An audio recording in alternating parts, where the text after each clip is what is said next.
नमस्कार। PMC Odisha channel रो स्वाध्याय आउ एक अध्याय को मु गीता दास मोर समस्त श्रोता बंधु को आउथरे स्वागत करूची। आमे स्वाध्याय जो बहिटी स्वामी रामांक लिखित पुस्तक living with the Himalayan masters तार किछि अध्याय उपरे आमे आलोकपात करिचे। एबे आ गोटे अध्याय आमे मु उपस्थापना करूची जहार किछि खंड उपरे आमे गत अध्याय रे किछि जो स्वाध्याय अध्याय रे किछि आलोचना करथिले आउ आजी जो नूतन से अध्याय आउ किछि भाग उपरे आमे आजी किछि आलोकपात करिबा।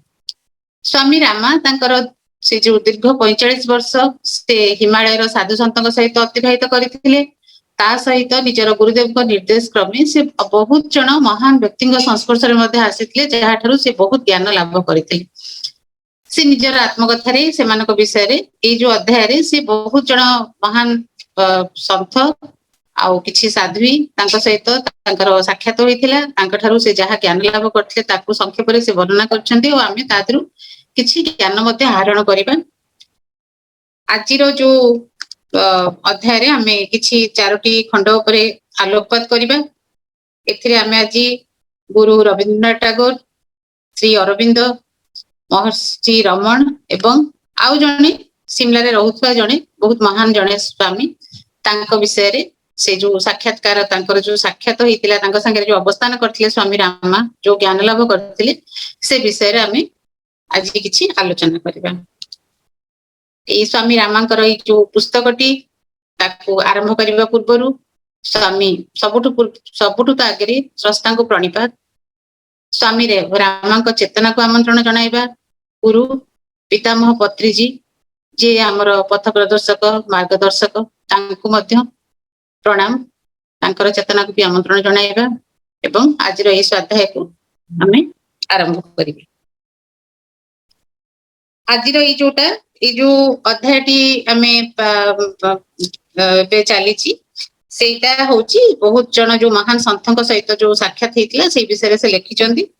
आज जोटा एबे जोटा होची आलोचना करिबी एटा होची भाग पंचम भाग एटा ए अध्याय रो आउ एटा आधारित होची गुरु रविन्द्रनाथ टैगोर को सहित स्वामी रामांकर जो साक्षात्कार एवं तांको सहित किछि दिन से जो अवस्थान करथिले जहा शिक्षा लाभ करथिले से विषय रे हमें केपरि किछि जानिबा। सी जेतबळे बहुत छोट थिले बयस बेसी बयस भी हि नथला किशोर अवस्था रे थिले स्वामी रामा तांकर गुरु भाई थिले स्वामी शिवानंद। तांको सहित से सब थिले आउ तांको ठारू प्राय बयस रे स्वामी रामा का ठारू शिवानंद 20 वर्ष बयस रे बड़ थिले।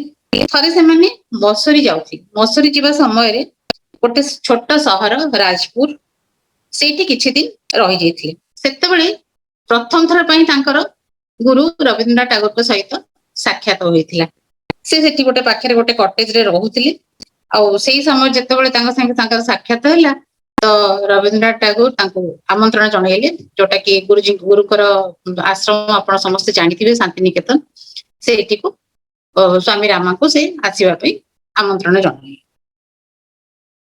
सेठी तापरे 1940 मसिया रे शांति निकेतन यात्रा करथिले स्वामी रामा।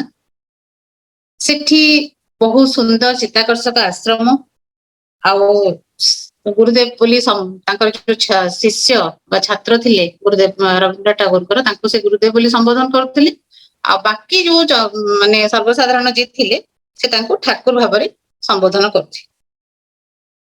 जने विख्यात कवि बहुमुखी प्रतिभार अधिकारी थिले रविन्द्रनाथ टैगोर। धर्म दर्शन साहित्य संगीत चित्रकला एवं शिक्षा क्षेत्र रे एक बहुमुखी प्रतिभा गुरु रविन्द्रनाथ टैगोर। जने बहुत उच्च कोटिर व्यक्तित्व समग्र जगत रे से परिचित थिले। बहुत सुंदर भाबरे स्वामी रामा ए खंडटी रे गुरुदेव को विषय वर्णना करछंती। जेती दिन स्वामी रामा तांको सहित रविन्द्रनाथ टैगोर को सहित अवस्थान करथिले सी तांकर जो कार्य पई तांकर जो प्रगाढ़ निष्ठा सेटा को से सब बेले लक्ष्य करथिले। सब बेले से निज को व्यस्त रखुथिले या तो किछि लेखुथिले नै तो चित्रकला रे से मन दोथिले पेंटिंग बहुत भलो करूथिले। ଆଉ ସ୍ୱାମୀ ରାମଙ୍କ ଭାଷାରେ ସେ ଥିଲେ ଜଣେ ପ୍ରକୃତ ପକ୍ଷେ ଜଣେ ଆଧ୍ୟାତ୍ମିକ ସାଧକ। ସିଏ କହୁଛନ୍ତି ଯେ ଏଠି ସନ୍ନ୍ୟାସ ବ୍ରତ ହେଉଛି ଜ୍ଞାନ ଲୋକରେ ଉଦ୍ଭାସିତ ହେବାର ସବୁଠାରୁ ପ୍ରାଚୀନ ମାର୍ଗ। ଆଉ ଏଇଟା ହଉଛି ପ୍ରକୃତ ପକ୍ଷେ ଗୋଟେ ସମ୍ମାନର ଅଧିକାରୀ, ସବୁ କିଛି ତ୍ୟାଗ କରି ଜଣେ ସନ୍ନ୍ୟାସୀ ହଉଛି ସେ ତ ସମ୍ମାନସ୍ପଦ ନିଶ୍ଚୟ, କିନ୍ତୁ ସଂସାରରେ ରହି ନିଜ କର୍ତ୍ତବ୍ୟ ପଥରେ ଅଗ୍ରସର ହେବା ସେଇଟା ବି ସମାନ ଭାବରେ ପ୍ରଶଂସନୀୟ। ସଂସାରରୁ ପୃଥକ ହୋଇ ନିଜକୁ ମୁକ୍ତ କରିବା ରବୀନ୍ଦ୍ରନାଥ ଟାଗୋରଙ୍କର ଜୀବନର ଲକ୍ଷ୍ୟ ନଥିଲା। ତାଙ୍କ ପାଇଁ ଜୀବନର ବଳିଦାନ ମାନେ ଜୀବନର ଲକ୍ଷ୍ୟ ଥିଲା, ମୂଳ ମନ୍ତ୍ର ଥିଲା ବଳିଦାନ ନୁହେଁ ବରଂ ଜୟ କରିବା। ଆଉ ଏଠି ମୁଁ ଆପଣଙ୍କୁ ଏଇ ଯୋଉ ଭାଗଟିର ଶୀର୍ଷକ ହଉଛି ଯେ ନଟ୍ ସାକ୍ରିଫାଇସ୍ ବଟ୍ କନକ୍ୱେଷ୍ଟ, ମାନେ କିଛି ବଳି ଦେବା ଦରକାର ନାହିଁ, ଜୀବନକୁ ଜୟ କରନ୍ତୁ। ସେଇଟା ହଉଛି ରବୀନ୍ଦ୍ରନାଥ ଟାଗୋରଙ୍କର ଜୀବନର ଲକ୍ଷ୍ୟ, ମୂଳ ମନ୍ତ୍ର ତାଙ୍କ ଜୀବନର ଥିଲେ। ସ୍ୱାମୀ ରାମ ବର୍ଣ୍ଣନା କରିଛନ୍ତି ଯେ ମନୁଷ୍ୟ ସମାଜରେ 3 ପ୍ରକାରର ମହାନ ବ୍ୟକ୍ତି ଦୃଶ୍ୟମାନ ହୁଅନ୍ତି। ଗୋଟେ ଟାଇପର ଲୋକ ଯୋଉମାନେ ବ୍ୟକ୍ତି ଯୋଉମାନେ ଜନ୍ମରୁ ମହାନ ଆଉ ପ୍ରତିଭା ସମ୍ପନ୍ନ। ଦ୍ୱିତୀୟ, ଯେଉଁମାନେ ନିଜର ଆନ୍ତରିକ ଭାବ ଏବଂ ନିଃସ୍ୱାର୍ଥପର ଚେଷ୍ଟା ଦ୍ୱାରା ମହାନ ହୋଇଥାନ୍ତି। ଆଉ ଗୋଟିଏ ଶ୍ରେଣୀର ବ୍ୟକ୍ତି ଯୋଉମାନେ ସବୁବେଳେ ଚାହାନ୍ତି କଣ, ନିଜକୁ ପ୍ରଚାର ପ୍ରସାର ସାମ୍ବାଦିକତା ମାଧ୍ୟମରେ ହିଁ ସେମାନଙ୍କର ମହାନତା ବୃଦ୍ଧି ପାଇଥାଏ। ସ୍ୱାମୀ ରାମଙ୍କ ଭାଷାରେ ଏଇ ଯୋଉ ତୃତୀୟ ଶ୍ରେଣୀର ବ୍ୟକ୍ତି ମାନେ ସବୁଠାରୁ ତାଙ୍କର ହଉଛି ଦୁର୍ଭାଗ୍ୟଜନକ ସ୍ଥିତି, ସେମାନେ ସେଇ ସ୍ଥିତିରେ ରହିଥାନ୍ତି। ଆଉ ରବୀନ୍ଦ୍ରନାଥ ଟାଗୋରକୁ ମାନେ ବର୍ଣ୍ଣନା କରି ସ୍ୱାମୀ ରାମ ଏଠି ଲେଖିଛନ୍ତି ସେ ହେଲେ ଯୋଉଟା ସେ ପ୍ରଥମ ଶ୍ରେଣୀର ବ୍ୟକ୍ତି ବୋଲି ବର୍ଣ୍ଣନା କରିଛନ୍ତି, ଯୋଉମାନେ ଜନ୍ମରୁ ମହାନ ଓ ପ୍ରତିଭା ସମ୍ପନ୍ନ। ସେହିପରି ଜଣେ ବ୍ୟକ୍ତିତ୍ୱର ବ୍ୟକ୍ତି ଥିଲେ ଗୁରୁ ରବୀନ୍ଦ୍ରନାଥ ଟାଗୋର। ତାଙ୍କର ରବୀନ୍ଦ୍ରନାଥ ଟାଗୋରଙ୍କର ଭାଷାରେ ସେ ସବୁବେଳେ ଉପନିଷଦର କଥା ଅନୁଯାୟୀ ନିଜର ଜୀବନ ଯାପନ କରୁଥିଲେ। ଆଉ ତାଙ୍କର ଭାଷା ଯେ ଯାହା କିଛି ବିଦ୍ୟମାନ ସବୁ କିଛି ଭଗବାନଙ୍କର ସୃଷ୍ଟି, ଆଉ ଆମକୁ ଯାହା କିଛି ପ୍ରାପ୍ତ ହେଉଛି ତାକୁ ହିଁ ଉପଭୋଗ କର, ଅନ୍ୟର ଧନକୁ ଲୋଭ କର ନାହିଁ। ସ୍ୱାମୀ ରାମ ମାନେ ବହୁତ ବଡ ପ୍ରଶଂସକ ଥିଲେ ରବୀନ୍ଦ୍ରନାଥ ଟାଗୋରଙ୍କର। ଆଉ ସମ୍ପୂର୍ଣ୍ଣ ମାନେ ସେ ଏଇଠି ଲେଖିଛନ୍ତି ଯେ ସେ ଗୋଟେ ସମ୍ପୂର୍ଣ୍ଣ ମନୁଷ୍ୟ ଥିଲେ ସମଗ୍ର ଜଗତ ପାଇଁ, ଯାହା ମାନେ ମଧ୍ୟରେ ପୁରା ମାନବିକତା ସନ୍ନିବେଶିତ ହୋଇଥିଲା। ତାଙ୍କୁ ଏଠି ସ୍ୱାମୀ ରାମ ଏଇ ଖଣ୍ଡରେ ବର୍ଣ୍ଣନା କରିଛନ୍ତି ଯେ ସିଏ ପ୍ରାଚ୍ୟର ପ୍ଲାଟୋ ବୋଲି ସମ୍ବୋଧନ କରିଛନ୍ତି।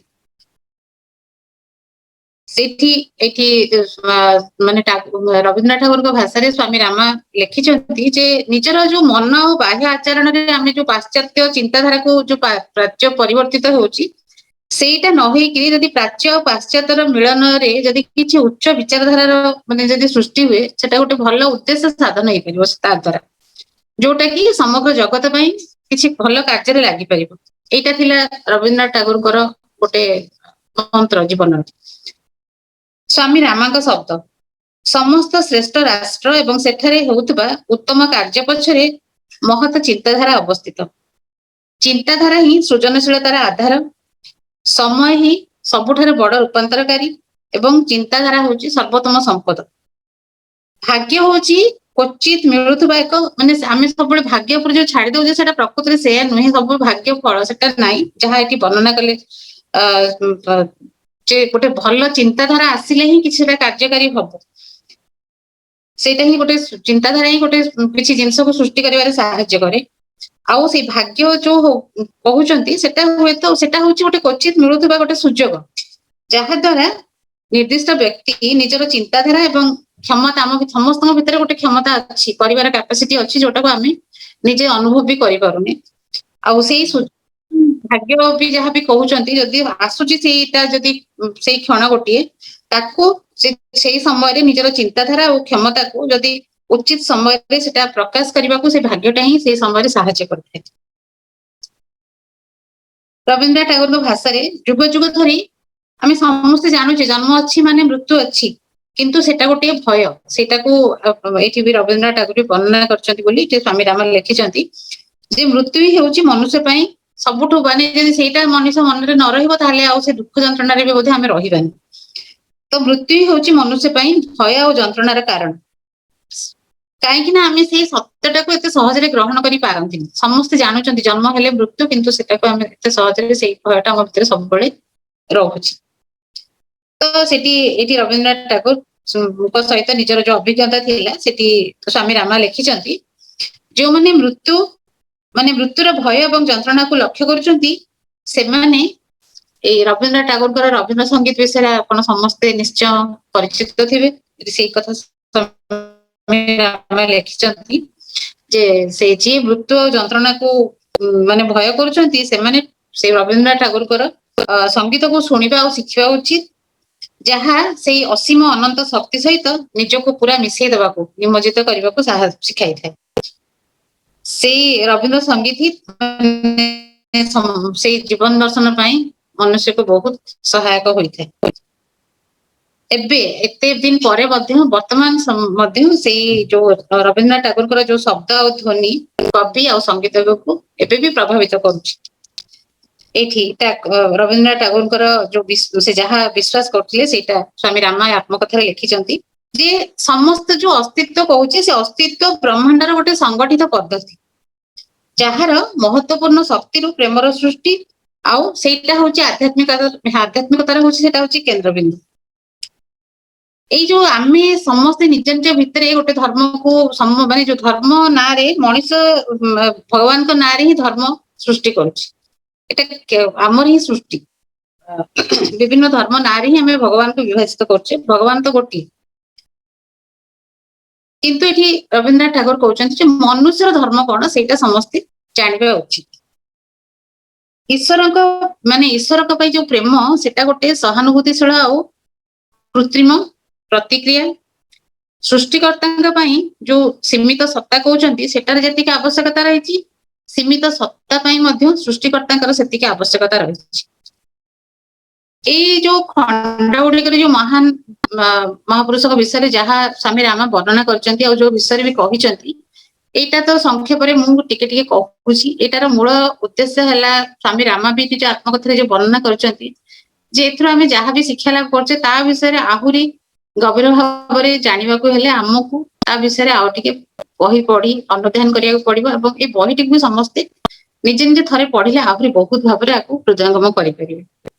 ଏଠି ଏଇ ଖଣ୍ଡର ଶେଷରେ ଲେଖିଛନ୍ତି ସ୍ୱାମୀ ରାମା ଯେ ଯେତେବେଳେ ଶାନ୍ତି ନିକେତନରେ ସେ ଅବସ୍ଥାନ କଲେ, ଗୁରୁଙ୍କ ଠାରୁ ବହୁତ ଗୁରୁଦେବଙ୍କ ଠାରୁ ଜ୍ଞାନ ଲାଭ କଲେ, ଆଉ ସେଇ ସ୍ଥାନରୁ ସେ ଯୋଉ ଜ୍ଞାନଟା ଯୋଉ ମାନେ ସେ ଯୋଉ ଅବସ୍ଥାନ କରିକି ଯୋଉ ଜ୍ଞାନ ଯୋଉ ଚିନ୍ତାଧାରା ଯୋଉ ଆହରଣ କରିଥିଲେ ତାକୁ ନିଜ ଭିତରେ କେମିତି ସେଟା ସମାହିତ କରିବେ, ସେଥିପାଇଁ ସେ ସବୁବେଳେ ସ୍ୱାମୀ ରାମା ଚାହୁଁଥିଲେ ଗୋଟେ ନିକାନ୍ତ ମାନେ ନିର୍ଜନ ସ୍ଥାନରେ ଯାଇ ସେ ଧ୍ୟାନ କରିବାକୁ ତାଙ୍କୁ ବହୁତ ମାନେ ଗହଳି ଚଳିଟା ସେ ପସନ୍ଦ ନଥିଲା।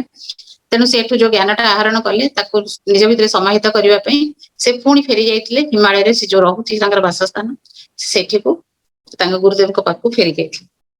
ଏବେ ଆସିବା ଆଉ ଗୋଟେ ଷଷ୍ଠ ଖଣ୍ଡ ଉପରେ, ଏଇ ଅଧ୍ୟାୟର ଷଷ୍ଠ ଖଣ୍ଡ ଉପରେ ଆଲୋଚନା କରିବା। ଏଠି ଆଉ ଜଣେ ମହାନ ଜଣେ ସାଧୁ ବା ସ୍ୱାମୀ ଯାହାବି ଆପଣ କହିବେ, ସେଠି ସେ ମାନେ ସିମଲାରେ ସେ ରହୁଥିଲେ, ଆଉ ତାଙ୍କୁ ସେଠିକାର ଲୋକମାନେ ପଞ୍ଜାବୀ ମହାରାଜ ବୋଲି ସମ୍ବୋଧନ କରୁଥିଲେ। ଏଇ ଯୋଉ ଖଣ୍ଡର ଶୀର୍ଷକ ହେଲା ସେଟିଂ ହିଷ୍ଟ୍ରି ଷ୍ଟ୍ରେଟ, ଇତିହାସକୁ ସଠିକ ଭାବରେ ପ୍ରସ୍ତୁତ କରିବା। ଏଇ ଯୋଉ ଖଣ୍ଡଟିରେ ଆମେ ଏଇ ଶ୍ରୀ ପଜାଇ ମହାରାଜ ଯୋଉ ସ୍ୱାମୀ ଥିଲେ ତାଙ୍କ ବିଷୟରେ, ଆଉ ଭାରତର ଇତିହାସ ଆଉ ଇଂରେଜ ମାନଙ୍କର ଆମର ସଂସ୍କୃତି ଉପରେ ଯୋଉ ପ୍ରଭାବ ସେଇ ବିଷୟରେ କିଛି ସ୍ୱାମୀ ରାମା ଯାହା ଲେଖିଛନ୍ତି ତାକୁ କିଛି ଆମେ ସଂକ୍ଷେପରେ କିଛି ଆଲୋଚନା କରିବା। ସେତେବେଳେ ପ୍ରାୟ 20 ବର୍ଷ ବୟସ ସ୍ୱାମୀ ରାମାଙ୍କୁ, ସିମଲା ଯାତ୍ରା କରୁଥିଲେ ସେଇ ସମୟରେ, ଆଉ ସେଇ ସମୟରେ ଏଇ ଯୋଉ ପଞ୍ଜାବୀ ମହାରାଜ ବା ସ୍ୱାମୀ ଯୋଉ କହୁଛନ୍ତି ତାଙ୍କ ସହିତ ସ୍ୱାମୀ ରାମାଙ୍କର ସାକ୍ଷାତ ହୋଇଥିଲା। ସେ ଗୋଟେ ବହୁତ ମାନେ ୱେଲ ଏଜୁକେଟେଡ, ବହୁତ ଶିକ୍ଷିତ ସ୍ୱାମୀ ଥିଲେ। ସେ କିନ୍ତୁ ମାନେ ଆଉ ପ୍ରକୃତି ସହିତ ବହୁତ ଗଭୀର ଭାବରେ ଜଡିତ ଥିଲେ। ଶୀତ ଦିନରେ ସେ ସ୍ୱାମୀ ବହୁତ କମ ମାନେ ପୋଷାକରେ ରହିପାରୁଥିଲେ। ବର୍ଷା ହେଲେ ମଧ୍ୟ ସେ କେବେ ନିଜକୁ ରକ୍ଷା କରିବାର ବି ଚେଷ୍ଟା କରୁନଥିଲେ। କହୁଥିଲେ ଯେ ବର୍ଷାକୁ ସେ ସବୁବେଳେ କହୁଥିଲେ ଯେ ସୂର୍ଯ୍ୟ ଆଉ ପୃଥିବୀର ଗୋଟେ ସଂଯୋଗ ଭାବରେ ସେଇ ସ୍ୱାମୀ ବର୍ଣ୍ଣନା କରୁଥିଲେ। ବହୁତ ସମ୍ବେଦନଶୀଳ ପ୍ରକୃତିର ଥିଲେ ସେଇ ସ୍ୱାମୀ, ମାନେ ନିଜ ଭିତରେ ଯୋଉ ଗରମ ଆଉ ଥଣ୍ଡାର ଯୋଉ ସମ୍ବେଦନଶୀଳତା ସେ ଉପରେ ସେ ସମ୍ପୂର୍ଣ୍ଣ ଦକ୍ଷତା ଲାଭ କରିଥିଲେ। এটা ତାଙ୍କ ବିଷୟରେ ସ୍ୱାମୀ ରାମ ଏଠି ଏଇ ଖଣ୍ଡର ଆରମ୍ଭରେ ବର୍ଣ୍ଣନା କରିଛନ୍ତି। ସ୍ୱାମୀ ରାମଙ୍କ ଭାଷାରେ ଯେତେବେଳେ ମନ ଇନ୍ଦ୍ରିୟ ଦ୍ୱାରା ଜଗତର କୌଣସି ପଦାର୍ଥ ସଂସ୍ପର୍ଶରେ ଆସେ ସେତେବେଳେ ସେ ସୁଖ ଦୁଃଖକୁ ଅନୁଭବ କରେ। ଆଉ ଯେତେବେଳେ ମନୁଷ୍ୟ ସେହି ଯୋଉ ବାହାରର ଯୋଉ ପ୍ରଭାବ, ଯୋଉ ବାହ୍ୟ ପ୍ରଭାବରୁ ନିଜକୁ ମୁକ୍ତ କରିବା ଶିଖିଯାଏ, ସେତେବେଳେ ସେ ନିଜ ଭିତରେ ସମ୍ପୂର୍ଣ୍ଣ ଆନନ୍ଦ ଅନୁଭବ କରିପାରେ। ଏଇଟା ଯେତେବେଳେ ସେଇ ସ୍ୱାମୀଙ୍କ ସହିତ ସେ ରହିଲେ, ସେ ଯୋଉ ପ୍ରକୃତି ସହିତ ତାଙ୍କର ଯୋଉ ଗଭୀର ପ୍ରେମ ଦେଖିକିରି ଏଇଟା ସ୍ୱାମୀ ରାମ ତାଙ୍କ ଠାରୁ ଏଇ ଶିକ୍ଷାଟା ଲାଭ କରିଥିଲେ। ଏଇଟା ଏଇ ବହିରେ ବହୁତ ବିସ୍ତାର ଭାବରେ ବର୍ଣ୍ଣନା କରାଯାଇଛି। ଆଉ ସେଇ ସ୍ୱାମୀ ଅକ୍ସଫୋର୍ଡ ଆଉ ଲାହୋର ବିଶ୍ୱବିଦ୍ୟାଳୟରୁ ଶିକ୍ଷା ଲାଭ କରିଥିଲେ। ଇଂରାଜୀ ସାହିତ୍ୟ ଆଉ ବେଦାନ୍ତ ଦର୍ଶନ ଉପରେ ବି ତାଙ୍କର ପ୍ରଗାଢ ମାନେ ଜ୍ଞାନ ଥିଲା। କିନ୍ତୁ ସେ ଭାରତ ବର୍ଷରେ ଯୋଉ ବିଦେଶୀ ଶାସନ ଥିଲା, ଇଂରେଜ ଶାସନ, ସେ ତାର ଘୋର ବିରୋଧୀ ଥିଲେ। ଏଠି ଆଉ ଗୋଟେ କଥା ତ କହିଛନ୍ତି ନା, ଇତିହାସ ବିଷୟରେ ବି କିଛି ଲେଖିଛନ୍ତି ଏଇ ଅଧ୍ୟାୟରେ। ଏଠି ସ୍ୱାମୀ ରାମ ଲେଖିଛନ୍ତି ଯେତେବେଳେ ସ୍ୱାଧୀନତା ପୂର୍ବରୁ କିଛି ଆଧୁନିକ ସ୍ୱାମୀ ଆସିଥିଲେ, ଯୋଉମାନେ କି ସେମାନେ ସାଧନା କରୁନଥିଲେ, ଆଧ୍ୟାତ୍ମିକ ସାଧନା କରୁନଥିଲେ। ତାଙ୍କର ମୂଳ ଲକ୍ଷ୍ୟ ଥିଲା ସେମାନେ ସ୍ୱାଧୀନତା ଆନ୍ଦୋଳନରେ ଭାଗ ନେଉଥିଲେ। ଆଉ ସେମାନଙ୍କୁ କୁହାଯାଉଥିଲା ଯେ ରାଜନୈତିକ ସ୍ୱାମୀ। ଆଉ ସ୍ୱାମୀ ଏଇ ଯୋଉ ପଞ୍ଜାବୀ ମହାରାଜ ବା ସ୍ୱାମୀ ଯୋଉ ଥିଲେ ସିମଲାର, ସେ ତାଙ୍କୁ ସେଇ ରାଜନୈତିକ ଗୋଟେ ସ୍ୱାମୀ ଭାବରେ ସ୍ୱାମୀ ରାମ ବର୍ଣ୍ଣନା କରିଛନ୍ତି। ତାଙ୍କୁ ସେୟା ହିଁ ସେ ସମ୍ବୋଧନ କରୁଥିଲେ। ସେଇ ଯୋଉ ସ୍ୱାମୀ, ସେଇ ପଞ୍ଜାବୀ ସ୍ୱାମୀ ବା ସିମଲା ସ୍ୱାମୀ ଯୋଉ କହୁଛନ୍ତି, ସିଏ ତ ଗୋଟେ ମାନେ ହତାଶ ସ୍ଥିତିରେ ସେ ମାନେ ସେଇ ସନ୍ନ୍ୟାସ ଧର୍ମଟା ଦେଇଥିଲେ। ତ ତାଙ୍କର ମୂଳ ଲକ୍ଷ୍ୟ ଥିଲା କେମିତି ଭାରତବର୍ଷରୁ ଇଂରେଜ ଶାସନ ମାନେ ପୁରା ଲୋପ କରିବା, ତାଙ୍କୁ କେମିତି ବିତାଡିତ କରିବା ଏଠୁ। ତ ବହୁ ସମୟରେ ତାଙ୍କର କଣ ହଉଥିଲା, ସେ ଯୋଉ ବ୍ରିଟିଶ ଅଫିସର ମାନଙ୍କ ସହିତ ମାନେ ଯୁକ୍ତତର୍କ ହଉଥିଲା। ଆଉ ବହୁତ ଖରାପ ବ୍ୟବହାର ତାଙ୍କ ସହିତ ମାନେ କରିକିରି ସେ ଜେଲ ବି ଯାଉଥିଲେ। ଏମିତି ପ୍ରାୟ 4 ମାସ ପର୍ଯ୍ୟନ୍ତ ସ୍ୱାମୀ ରାମ ସେଇ ସ୍ୱାମୀଙ୍କ ସଂସ୍ପର୍ଶରେ ଥିଲେ, ତାଙ୍କର ସମ୍ପର୍କ ସ୍ଥାପନ କରିଥିଲେ। ଆଉ ସେଇ ସମୟରେ କଣ ହଉଥିଲା ନା, ସ୍ୱାମୀ ରାମ ସେଇ ସ୍ୱାମୀକୁ କହୁଥିଲେ ଯେ ଆପଣ ଏଇ ରାଜନୀତି ଛାଡନ୍ତୁ, ଆଉ ସ୍ୱାମୀ ରାମ କହୁଥିଲେ ତମେ ଏଇ ଆନ୍ଦୋଳନରେ ମୋ ସହିତ କେମିତି ଇଂରେଜ କବଳରୁ ଦେଶକୁ ମୁକ୍ତ କରିବା, ସେଇ ଆନ୍ଦୋଳନରେ ତମେ ଯୋଗଦାନ କର। କିନ୍ତୁ ସ୍ୱାମୀ ରାମଙ୍କ ଗୁରୁଦେବ ତାଙ୍କ ପାଇଁ ସବୁଠୁ ଶ୍ରେଷ୍ଠ ଥିଲେ। ସିଏ ଗୁରୁଦେବଙ୍କ କଥା ହିଁ ସବୁବେଳେ ମାନୁଥିଲେ। ଆଉ ଗୁରୁଦେବଙ୍କ କଥା ଅନୁସାରେ ସ୍ୱାମୀ ରାମ ମାନେ ଗୁରୁଦେବ ଏଠି କହୁଥିଲେ ଯେ ତମେ ମାନେ ପର୍ଟିକୁଲାର ଏହା ଭାବନି ଯେ ଇଂରେଜ ମାନେ ଆମକୁ ଶାସନ କରୁଛନ୍ତି ଆଉ ତାଙ୍କୁ ଦେଶର ବିତାଡିତ କରିବା ତୁମର କାର୍ଯ୍ୟ। ତମର କାମ ହେଲା ସମଗ୍ର ମାନବିକତା ପାଇଁ ତମେ ଚିନ୍ତା କର। ସେଇ ଯୋଉ ଉପଦେଶଟା ଗୁରୁଦେବ ତାଙ୍କୁ ସବୁବେଳେ ଦଉଥିଲେ। ଆଉ ଏଇଠି ଗୁରୁଦେବଙ୍କ ଶବ୍ଦ ଲେଖିଛନ୍ତି, ନିଜର ଅନ୍ତର୍ନିହିତ ଶକ୍ତିର ବିକାଶ ବା ତୀକ୍ଷ୍ଣ ବୁଦ୍ଧି ସମ୍ପନ୍ନ ହେବା, ନିଜର ଭାବନା ଉପରେ ନିୟନ୍ତ୍ରଣ, ଏଇ ସବୁ ରଖିଲା ପରେ ଯାଇକି ତମେ କିଛି କାର୍ଯ୍ୟ କରିବା ଉଚିତ। ଆଉ ହିଂସାକୁ ତ୍ୟାଗ କର, ସେଟା ମଧ୍ୟ ଗୁରୁଦେବ ଉପଦେଶ ଦେଉଥିଲେ। ତ ଏମିତି କି ସେ ଗୁରୁଦେବ ବି ସ୍ୱାଧୀନତା ଆମର କେବେ ମାନେ ଭାରତ ବର୍ଷ କେବେ ସ୍ୱାଧୀନ ହବ ସେ କଥା ମଧ୍ୟ ସ୍ୱାମୀ ରାମଙ୍କ ଗୁରୁଦେବ ଆଗରୁ ମାନେ ଘୋଷଣା କରିଥିଲେ। ତ କିଛି ସମୟ ପରେ ଏଇ ସବୁ ମାନେ ଭିତରେ ସେ ଦ୍ୱନ୍ଦ୍ୱରେ ରହିପାରିଲେନି। ସେ ସ୍ୱାମୀ ରାମ କଣ କରିଥିଲେ, ସିମଲାର ସେ ଯୋଉ ସ୍ୱାମୀ ତାଙ୍କ ଠାରୁ ଅଲଗା ହେଇଯାଇଥିଲେ। ତାର କିଛି ବର୍ଷ ପରେ ସେଇ ଯୋଉ ବ୍ରିଟିଶ ଅଧିକାରୀଙ୍କର ଗୁଳି ମାଡରେ ସେଇ ସ୍ୱାମୀ ଜଣକ ମୃତ୍ୟୁବରଣ କରିଥିଲେ। ତ ଏଇଠି ଆଉ ଗୋଟେ କଥା ଲେଖିଛନ୍ତି, ସେ ତ ଏଇ ଗୁରୁଙ୍କ ବିଷୟରେ ବି ଲେଖିଛନ୍ତି, ଆଉ କିଛି ଇତିହାସ ଆଉ ଇଂରେଜ ଶାସନ ଏସବୁ ବିଷୟରେ ବି ଏଇ ଅଧ୍ୟାୟ ଏଇ ଯୋଉ ଭାଗରେ ଲେଖା ହେଇଛି କିଛି। ତ ଏଇଠି ସେଇ ସମୟରେ କଣ ହେଲା, ଯେ ସ୍ୱାମୀ ରାମଙ୍କ ସାକ୍ଷାତ ଜଣେ ବ୍ରିଟିଶ ଧର୍ମ ପ୍ରଚାରକଙ୍କ ସହିତ ହୋଇଥିଲା। ସିଏ କଣ କରୁଥିଲେ ନା, ଭାରତର ଆମର ଦର୍ଶନ ସଂସ୍କୃତିକୁ ନେଇକିରି ଗୋଟେ ବହି ଲେଖୁଥିଲେ। ସିଏ କିନ୍ତୁ ସେଇ ଭିତରେ କଣ ହଉଥିଲା, ସେ ବହୁତ ମାନେ ମିଛ କଥା ଗୁଡାଏ ବି ମିଛ ତଥ୍ୟ ପ୍ରଦାନ କରୁଥିଲେ। ତ ସ୍ୱାମୀ ରାମଙ୍କର ବହୁତ ମାନେ ଗୋଟେ ଅନୁରାଗ ଥିଲା ଜେସସ୍ ଖ୍ରାଇଷ୍ଟଙ୍କ ପ୍ରତି, ଯୋଉଟାକୁ ଆମେ କହୁଛନ୍ତି ଯେ ମାନେ କ୍ରାଇଷ୍ଟ କନସିୟସନେସ ବା ଖ୍ରୀଷ୍ଟ ଚେତନା, ଯୋଉଟା କି ଆମେ ଆ ଉପରେ ଯୋଉ ଗୋଟେ ଅଧ୍ୟାୟକୁ ଯିବା ଧର୍ମ ବିଷୟରେ ଆଲୋଚନା ଯେତେବେଳେ କରିବା, ସେତେବେଳେ ଆମେ ଜାଣିବା ଯେ ଏଇ ଖ୍ରୀଷ୍ଟ ଚେତନାର ପ୍ରକୃତ ଅର୍ଥଟା କଣ, ଆଉ ତାକୁ ବହୁତ ଅପଭ୍ରଂଶ ବି ଲୋକମାନେ କରୁଛନ୍ତି କେମିତି, ସେଠି କିଛି ଲେଖିଛନ୍ତି। ତ ସେଇଠି ଯେତେବେଳେ ସେମାନେ ଏଇ ଯୋଉ ପ୍ରଚାରକ ଜଣକ ଥିଲେ, सी कौन करथिले जेहेतु स्वामी रामांकर बहुत अनुराग थिला जीसस क्राइस्ट कर जो चेतना प्रति जो तांकर धर्मर जो मूल सारा प्रति ये तांको कहूतले जो प्रचारक जनक जे तमे निज धर्म परिवर्तन कर आउ गोटे धनी ब्रिटिश कन्या भी बाहागर भी करबा पे भी बहुत चेष्टा करथि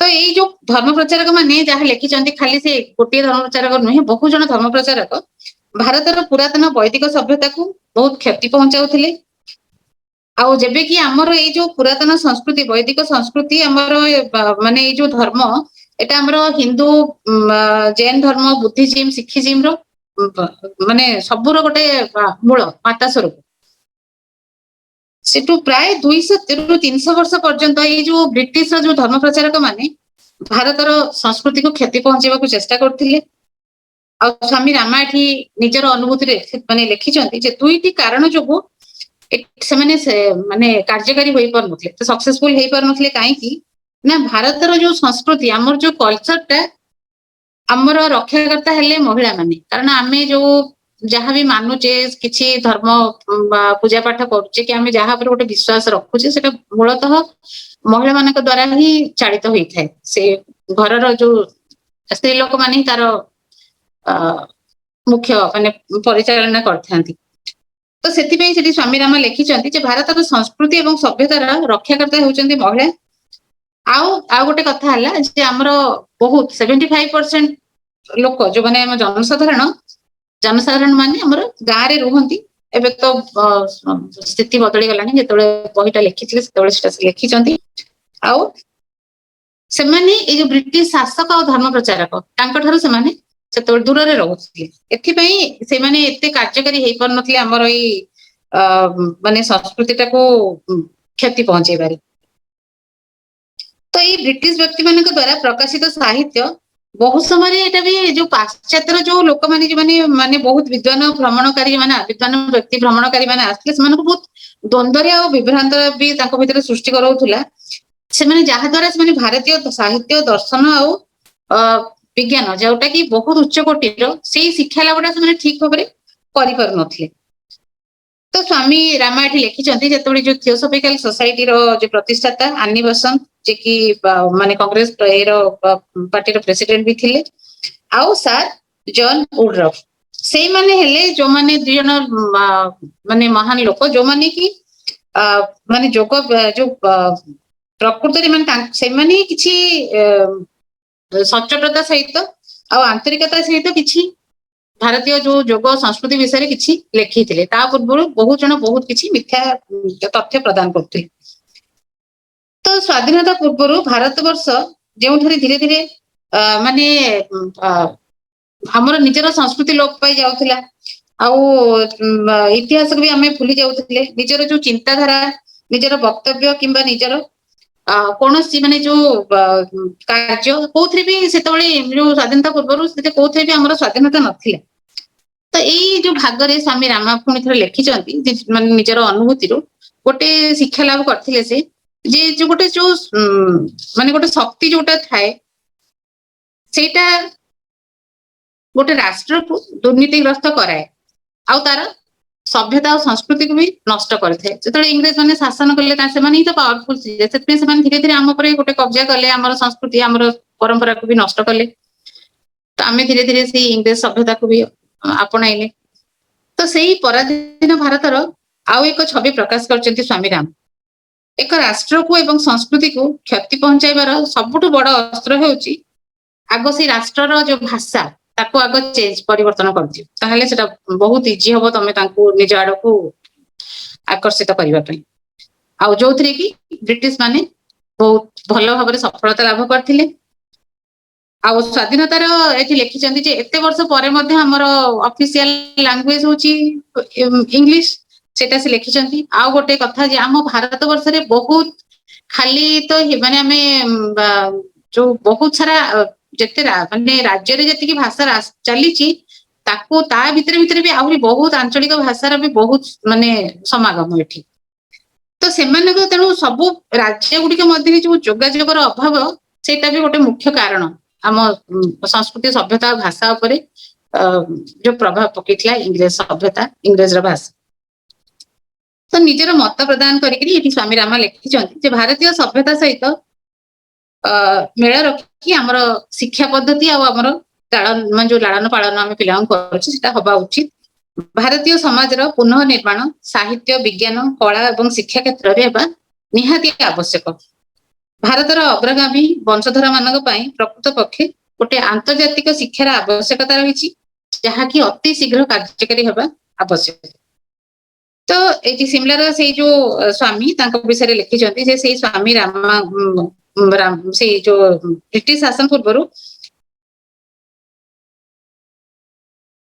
माने भारत केवल संस्कृति सभ्यता की आध्यात्मिकता परिपूर्ण खाली नथिला बहुत धन संपद भी आम देश रे थिला से विषय स्वामी रामा को से सिमला जो स्वामी से जन धीरे धीरे जमी मोगल शासन आसला पोर्तुगीज तापर शेष ब्रिटिश माने कबल आसी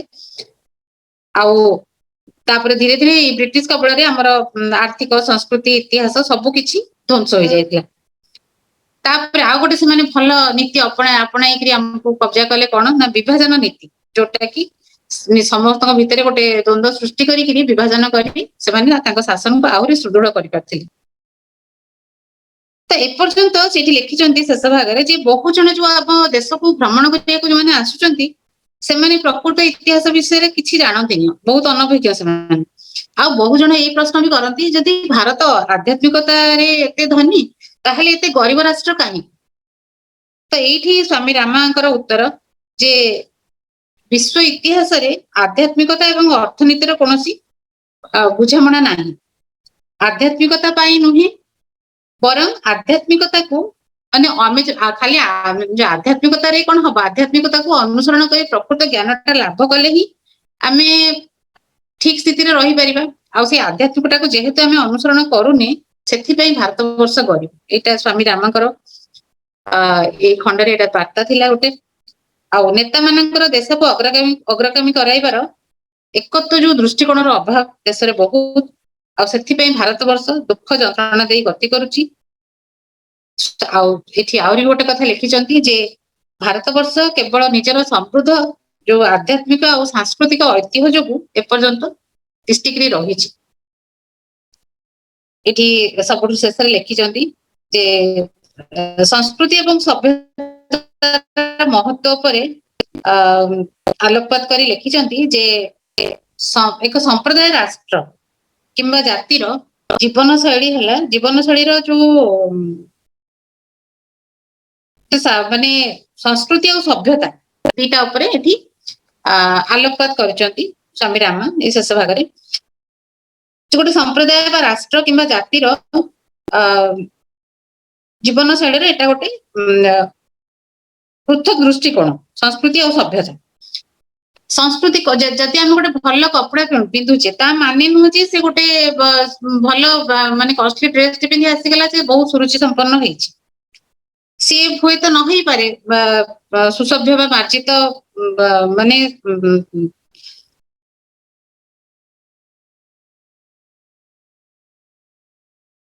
किंतु एटी कौन होउची ना सभ्यता होउची एक राष्ट्र आदर्श चिंताधारा आउ अनुभव विकास जेपरी आमे अहिंसा करुणा आंतरिकता और जो विश्वस्तता से निज भितर आमर रहिबा बहुत जरूरी एठी गोटे लाइन लिखिं जदि संस्कृति गोटे फूल होता है ताहले सभ्यता होची ताहार सुगंध संस्कृति होची गोटे माने संस्कृति गोटे ऊपर चाकचक्य जोटा कहूँ ना बाह्य बाह्य जिनस आ सभ्यता होची गोटे आभ्यंतरणीय जिनस तो आधुनिक जगत रे दुईटी स्थिति एकत्र भाव जो संस्कृति और सभ्यता दीटा एक रहिबा निहाती आवश्यक भारतीय सभ्यता अत्यंत समृद्ध किंतु यह संस्कृति एक छद्म इंग्राजी संस्कृति रे परिणत होईची जहाँकि भारतर भारत माने आम भारत वर्ष गोटे समस्या सृष्टि करुच्ची खंडरे किछि लिखिले से स्वामी विषय रे किछि हमर भारतीय जो संस्कृति विदेशी शासन इतिहास विषय किछि संक्षेप रे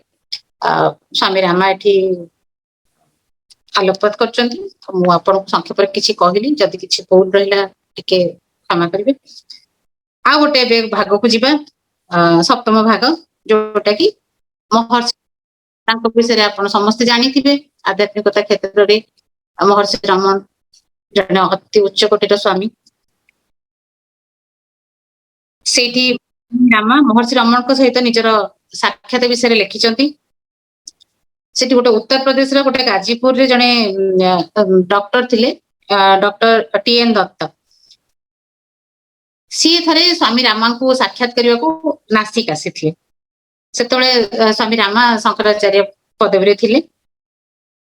ସେଇଠୁ ସେ ଟି.ଏନ୍. ଦତ୍ତା କଣ କଲେ, ସ୍ୱାମୀ ରାମାଙ୍କୁ ନେଇଗଲେ ଦକ୍ଷିଣ ଭାରତର ଅରୁଣାଚଳ ଗୋଟେ ଜାଗା, ସେଠିକୁ ନେଇଗଲେ। ସେଠି ମହର୍ଷି ରମଣ ସେତେବେଳେ ରହୁଥିଲେ।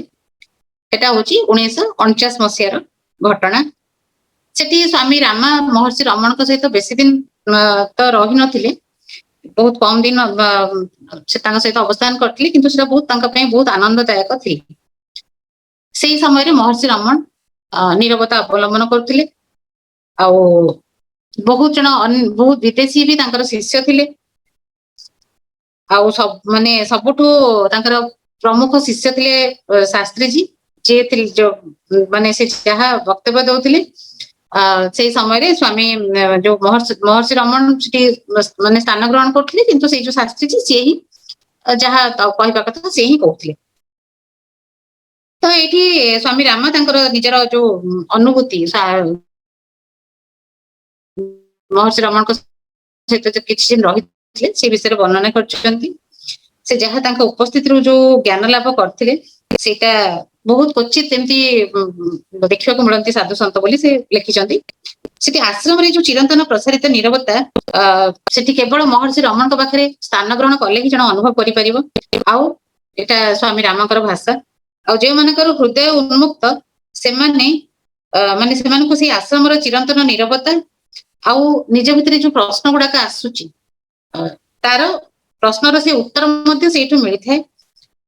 ଆଉ ସ୍ୱାମୀ ରାମଙ୍କର ଶବ୍ଦ, ଏହା ସତ୍ୟ ଯେ ଜଣେ ମହାନ ବ୍ୟକ୍ତିଙ୍କ ଉପସ୍ଥିତିରେ ହିଁ ନିର୍ଦ୍ଦିଷ୍ଟ ବ୍ୟକ୍ତି ସବିକଳ୍ପ ସମାଧିର ସ୍ଥିତିକୁ ଅନୁଭବ କରିପାରନ୍ତି। ସବିକଳ୍ପ ସମାଧି ଯଦିଓ ମୁଁ ବହୁତ ଭଲ ଭାବରେ ଜାଣିନି, ବାସ୍ ସଂସାରର ସବୁ କିଛି ଯୋଉ ନିଜର ଯୋଉ ସୁଖ ଦୁଃଖ କହୁଛେ ଯୋଉ ସେଇ ସ୍ଥିତିରୁ ଦୂରକୁ ଆସି ନିଜ ଭିତରେ ନିଜେ ଜାଣିବା, ଯୋଉ ନିଜକୁ ନିଜେ ଅନୁଭବ କରିବା, ଗୋଟେ ଆନନ୍ଦ ସ୍ଥିତିରେ ସବୁବେଳେ ରହିବେ। ସେଇ ସ୍ଥିତିଟାକୁ ଲୋକ ମାନେ ତାଙ୍କ ପାଖରେ ଉପସ୍ଥିତ ହେଲେ ହିଁ ସେଟା ସେ ଜଣେ ଅନୁଭବ କରିପାରିବେ ବୋଲି ଲେଖିଛନ୍ତି। ଆଉ ଏଠି ଡକ୍ଟର ରାଧାକୃଷ୍ଣଙ୍କ ଭାଷାରେ ମହର୍ଷି ରମଣ କଣ ସେଇଟା ରାଧାକୃଷ୍ଣ ଲେଖିଛନ୍ତି, ମାନେ କହିଛନ୍ତି ଯାହା ସେଟା ସ୍ୱାମୀ ରାମା ଲେଖିଛନ୍ତି ଯେ ଶହ ଶହ ବର୍ଷ ମଧ୍ୟରେ ଭାରତର ମାଟିରେ ଜନ୍ମିତ ସର୍ବଶ୍ରେଷ୍ଠ ଏମିତି ଗୋଟେ ପବିତ୍ର ବ୍ୟକ୍ତି ଥିଲେ ମହର୍ଷି ରମଣ। ଏମିତି ମାନେ ବ୍ୟକ୍ତିଙ୍କର ଗୋଟେ ଝଲକ ଯଦି ଆପଣଙ୍କୁ ମିଳିଗଲା ତାହେଲେ ଆପଣ ମାନେ ନିଜର ଆତ୍ମା ଆପଣଙ୍କର ପବିତ୍ର ହେଇଯିବ। ମହର୍ଷି ରମଣଙ୍କର ସବୁଠୁ ଗୋଟେ ବଡ କନସେପ୍ଟ ଥିଲା ଯେ ମୁଁ କିଏ, ସେଇ ଉପରେ ହିଁ ସେ ବହୁତ ପ୍ରସିଦ୍ଧ ହେଇଥିଲେ। ଆଉ ଏଇ ଗୋଟିଏ ଜିଜ୍ଞାସା ଉପରେ ନିଜର ଚିନ୍ତାଶୀଳ ଭାବନା ଜଣେ ଉଚ୍ଚାଭିଳାଷୀ ବ୍ୟକ୍ତିକୁ ଆତ୍ମ ହୃଦୟଙ୍ଗମ ସ୍ଥିତିକୁ ନେଇଯାଇପାରେ। ମୁଁ କିଏ, ଏଇ ପ୍ରଶ୍ନଟା ଯଦି ମନ ଭିତରେ ଆସିଲା ତାହେଲେ ଆମେ ନିଜକୁ ନିଜେ ଅନୁସନ୍ଧାନ କରିବାର ଚେଷ୍ଟା କରିବା। ଯଦିଓ ଏଠି ଲେଖିଛନ୍ତି ସ୍ୱାମୀ ରାମ, ଯଦିଓ ଏଇ ଚିନ୍ତାଶୀଳ ଭାବନା ଉଭୟ ପ୍ରାଚ୍ୟ ଓ ପାଶ୍ଚାତ୍ୟରେ ସମାନ, ମାନେ ଦର୍ଶନ ଶାସ୍ତ୍ରରେ ସମାନ, କିନ୍ତୁ ମହର୍ଷି ରମଣଙ୍କ ଦ୍ଵାରା ଏହା ପୁନର୍ଜୀବିତ ହୋଇଥିଲା। ସମ୍ପୂର୍ଣ୍ଣ ବେଦ ଦର୍ଶନ ମହର୍ଷିଙ୍କ ଦ୍ଵାରା କାର୍ଯ୍ୟକାରୀ ହୋଇଥିଲା, ଯାହାକୁ ସଂକ୍ଷେପରେ ଏପରି ଭାବରେ ପ୍ରକାଶ କରିଥିଲେ ମହର୍ଷି ରମଣ ମହର୍ଷି। କଣ ଯାହା ଲେଖିଥିଲେ ସେଇଟା ସେ ସ୍ୱାମୀ ରାମା ଲେଖିଛନ୍ତି। ନିଜର ସ୍ୱରୂପକୁ ଜାଣିବା ଦ୍ଵାରା ଜଣେ ଅନ୍ୟ ସମସ୍ତଙ୍କ ସ୍ୱରୂପ ସହିତ ପରିଚିତ ହୋଇଥାଏ। ସ୍ୱୟଂକୁ ଅନୁସନ୍ଧାନ କରିବାର ସହଜ ଗଭୀର ଉପାୟ ଉଭୟ ପ୍ରାଚ୍ୟ ପାଶ୍ଚାତ୍ୟ ସମାଜ ଦ୍ଵାରା ଗ୍ରହଣୀୟ ହୋଇଥିଲା। ସେ ଯୋଉ ଅରୁଣାଚଳରେ ଯେତେବେଳେ ସେ ରହିଲେ କିଛି ଦିନ ସ୍ୱାମୀ ରାମଙ୍କ ସହିତ 5 ଦିନ ରହିଥିଲେ। ତାପରେ ସେ ନାସିକ ଫେରି ଆସିଥିଲେ, ସେତେବେଳେ ଶଙ୍କରାଚାର୍ଯ୍ୟ ପଦବୀରେ ଥିଲେ। ଆଉ ତାଙ୍କର ସେ ଯୋଉ ମନ ଭିତରେ ସେତେବେଳେ ବହୁତ ମାନେ ଦ୍ୱନ୍ଦ୍ୱ ଉତ୍ପନ୍ନ ହଉଥିଲା ଯେ ଶଙ୍କରାଚାର୍ଯ୍ୟ ପଦବୀ ତାକୁ ସେ ଠିକରେ ଗ୍ରହଣ କରି ପାରୁନଥିଲେ। ତାଙ୍କୁ ସେଟା ବହୁତ ଗୁରୁ ଦାୟିତ୍ୱ ଲାଗୁଥିଲା, ବହୁତ ବିରକ୍ତିକର ମାନେ ଅନୁଭୂତି ରହୁଥିଲା। ସେଥିପାଇଁ ସେ ସେଟାକୁ ଛାଡିବାକୁ ଚେଷ୍ଟା କରୁଥିଲେ। ଯେତେବେଳେ ସେ ମହର୍ଷି ରମଣଙ୍କ ସହିତ ସାକ୍ଷାତ କରିକି ନାସିକ ଫେରିଗଲେ, ସେତେବେଳେ ତାଙ୍କର ସେଇ ପଦଟାକୁ ତ୍ୟାଗ କରିବାର ଯୋଉ ଇଚ୍ଛାଟା ଆସିଥିଲା, ଅଭିଳାଷା, ସେଟା ଆହୁରି ଦୃଢୀଭୂତ ହୋଇଗଲା। ଆଉ ସବୁବେଳେ ହୃଦୟରେ ପ୍ରତିଧ୍ୱନିତ ହଉଥିଲା जे ए सब को तुम्हें त्याग कर तुमर लक्ष्य प्राप्ति हेबो। गोटे दिन से कौन कले बहुत साहस संचय कले स्वामी रामा आउ से गुरु दायित्व निजक मुक्त करी नासिक रु हिमालय को यात्रा करथिले। सेठी एठी लास्ट ए खंडर शेष भाग रे लिखिचंती जे निज भितरे तांको भितरे गोटे दृढ़ धारणा थिला जे केही काहा द्वारा ज्ञान लोकरे उद्भासित होई परिबे नाही, किंतु साधु संत माने जो प्रेरणा और आभ्यंतरणीय शक्ति प्रदान करती जहाँ भी ना आमे माने जने जदि ज्ञान लोक उद्भासित हवा को चाहूचंती ताहले साधु संत मानकर प्रेरणा और आभ्यंतरणीय शक्ति सेटा द्वारा जने ज्ञान लोक निश्चय उद्भासित हो पार जहाँ बिना एटा हुए तो असंभव। लिखिं आज समाज रे ये सब आउ दृश्यमान हेउना महान सन्थ माने प्रेरणा एवं ज्ञान लोक प्राप्त जोटा आमे होउछे तार से माने हेले से मार्ग दर्शे पारे से माने हेले गोटे गोटे उत्स। आ गोटे खंड को जीवा मीटिंग विथ श्री अरविंद। खंड आज अध्याय आम चारोटी महान सन्थ विषय आलोचना करवा आईटा हूँ आज ये लास्ट श्री अरविंद विषय स्वामी रामांकर जो अनुभूति थिला सेटा वर्णन टिके आलोचना करवा।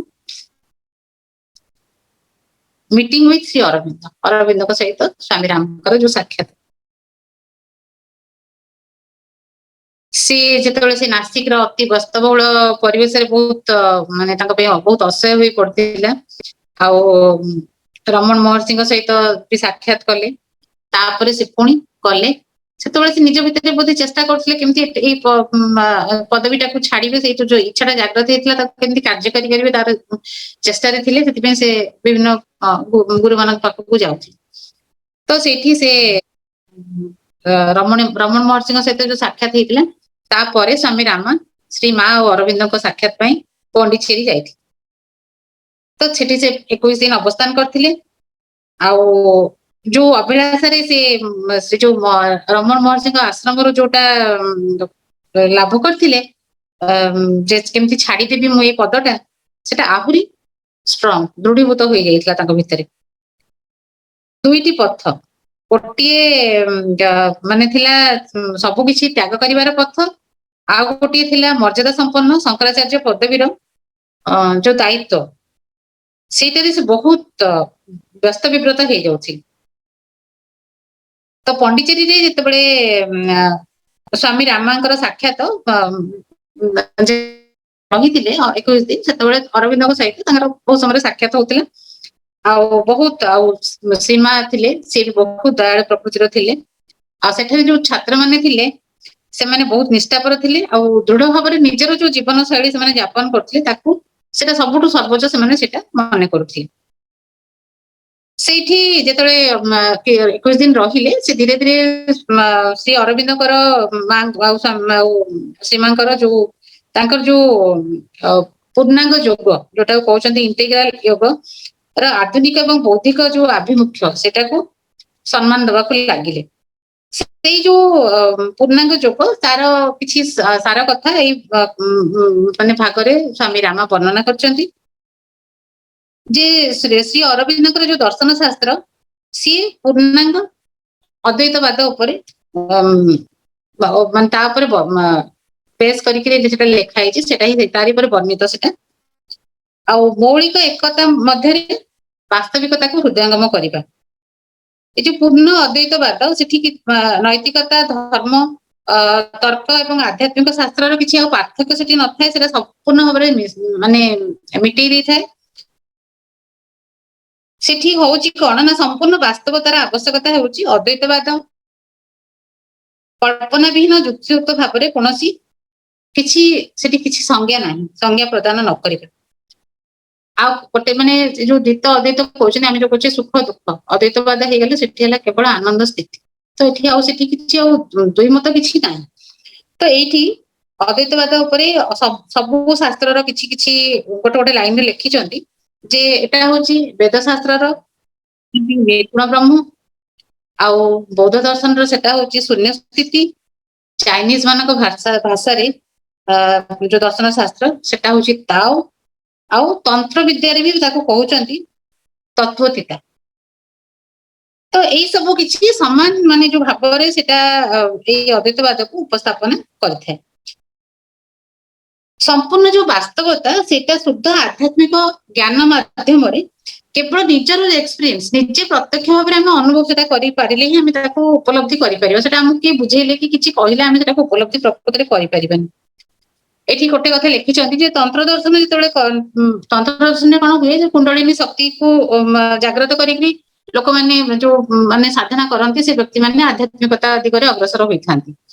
आउ वैष्णव माने संपूर्ण भाव में स्नेह प्रेम आ भक्ति भाव में निजको पूर्ण रूप से भगवान के पाखरे समर्पण करथांती।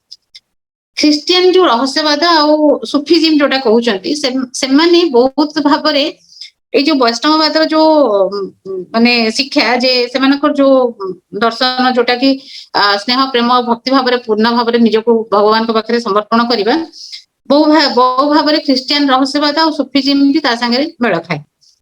सेटा होची जे सेटा कोन ना जहा किछि होची सेटा प्रभुकर इच्छा सेटा होची सेमानकर आध्यात्मिकतार जो अग्रगतिर मार्ग। किंतु माने अन्य पक्षरे कौन कहउचंती एठी स्वामी माने रामा लिखिचंती जे वेद शास्त्र ध्यान और आत्मा अनुसंधान से जो पद्धति ऊपर आत्मा को जानिबा और ध्यान माध्यम रे जानि परिबा सेटा ऊपर गुरुत्व प्रदान करे। एठी श्री अरविंदकर जो पूर्णांग दर्शन शास्त्र अनुसार मनुष्य रो माने दीटा प्रकृति निम्न प्रकृति और उच्च प्रकृति आउ ब्रह्मांड जोटा ब्रह्मांड कहते यूनिवर्स कहते ये सब ये जो उभय निम्न उच्च प्रकृति आउ जो यूनिवर्स आमर एटा गोटे सम्मान मान सम्मान जिनस आउ पूरा गोटे चरम वास्तवतार सृष्टि। मनुष्यर उच्च प्रकृति होची शुद्ध चेतना एवं आध्यात्मिक आध्यात्मिक आध्यात्मिक उच्च अभिलाषा को लेकिन सेटा गठित आ मनुष्यर निम्न प्रकृति कौन होची ना सेटा गोटे जो अवचेतन मनर जो भौतिक जगत पे हमर जो आकृष्ट जोटा हमें होची ताकू नेकरी निम्न प्रकृति जेते बेले से जो निम्न प्रकृति मध्य रे गोटे चरम माने तो लास्ट स्टेज जो कहंती ना सृजन शक्ति विषय रे गोटे सचेतनता आसे अवेयरनेस आसे तार सेटा विकास हुए आ सेटा होची शक्ति शक्ति नामर सेटा को एठी माने एठी जोटा अरविंदकर जो दर्शन शास्त्र एटा को स्वामी रामा एठी लिखिचंती जेतबेले से सचेतनतार विकास हुए सेटा होची शक्ति सेटा होची सेठी अरविंद को भाषा एठी माने जहा कि होची मनुष्यर उच्च प्रकृति आउ सेटा अरविंद को भाषा रे ता होचंती मां आदि शक्ति। से सचेतनता मध्य रे उभय भौतिकता आउ आध्यात्मिकता से दीटा जाक जिनस शुद्ध भाव में समाहित दुईटी उपाय द्वारा से सचेतनता व शक्तिर विकास होता है। प्रथमटी होची एकत्र भाव में निस्वार्थपर माने जो प्रेम सहित रहिबा और ध्यान करिबा जहा द्वारा अज्ञानता दूर होइकरी निजर प्रकृत स्वरूप विषय रे मनुष्य माने आमे व्यक्ति माने परिचित होइथांती। आउ सेही देवी से जो देवी शक्ति विषय जो कहिसंती ना सेही देवी शक्ति विषय रे सचेतन हेबार आ गोटे उपाय होची चेतनार जो उच्चतम स्थिति आउ जो निम्नतम स्थिति से विषय रे ज्ञान आहरण करिबे। एटा मु भी क्षमा चाहूची कारण एटा बहुत गोटे माने गभीर भाव में पढ़िले ही ए विषय रे आपण माने समस्त ज्ञान आहरण करि परिबे। मोर भी बहुत स्वल्प ज्ञान आथु जहाँ नौची मु ताकू टिके समस्त सम्मुख रे उपस्थापन करिवार गोटे चेष्टा करूची आ मु अनुरोध करिबी समस्त बहिटी को पढंतु आ विषय जो लेखाई ताकू भी आउटे जानिबा को समस्त चेष्टा करतु कारण एते कम समय विषय आपको सब आलोचना करबा भी मो पई भी संभवपर नहीं। तो एठी आ गोटे कथा लिखुचंती ताई जो श्री अरविंदकर जो पूर्णांग जो दर्शन शास्त्र जो विषय रे जे समस्त जो ब्रह्मांड होची ईश्वरंकर गोटे खेल गोटे अभिव्यक्ति।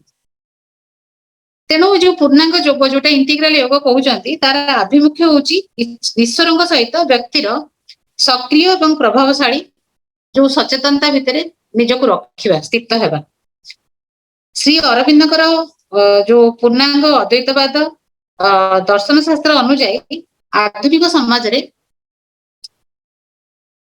अद्वैतवाद लक्ष्य को अनुभव करने व्यक्ति को एठी से कथाटी लेखा होची जे सब किछि त्याग करबा किछि दरकार नहीं एठी से पूर्णांग योग जो श्री अरविंदकर जो दर्शन शास्त्र सेठी से भी लिखुचंती जे आधुनिक समाज रे आत्म संयम रो जो अद्वैतवाद लक्ष्य को अनुभव करने व्यक्ति को सब किछि त्याग करिवार आवश्यकता नहीं बंधन मुक्त होई गोटे जो सब जिनस प्रति गोटे अटैच रही गोटे अनासक्त भाव सहित ध्यान करने द्वारा जने साधक निजर जो प्राथमिक शक्ति जो कुंडलिनी आमर जोटा अच्छी सेटा को जागृत करने निजको प्रस्तुत करती आउ ये जो शिव आ शक्ति जो संजोग